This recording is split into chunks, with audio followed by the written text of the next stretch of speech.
तर ठाकरेंचे खासदार फोडल्यानंतर आता पवारांच्या राष्ट्रवादीच्या खासदारांकडे मोर्चा वळवण्यात आल्याची चर्चा आहे। शरद पवार यांचे काही खासदार सुनेत्रा पवार यांच्या संपर्कात असल्याची माहिती सूत्रांकडून मिळते। अमित शहा आणि सुनेत्रा पवार यांच्या भेटी दरम्यान या मुद्द्यावर चर्चा झाल्याची माहिती सुद्धा सूत्रांनी दिली।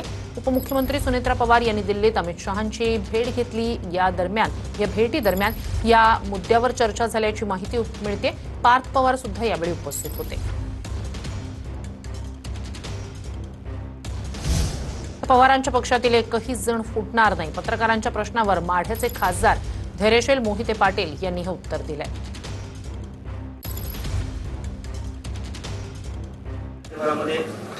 ठाकरे गटाचे 6 खासदार जे आहेत ते फुटले आणि ऑपरेशन टायगर जे आहे ते सक्सेसफुल झाल्याचं सांगण्यात येत आहे।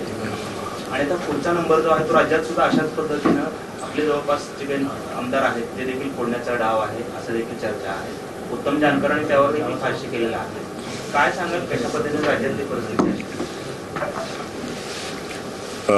राष्ट्रवादी काँग्रेस पक्षाचं तर कोण हलणार नाही, इतर पक्षाचं बी काय बोलू शकत नाही।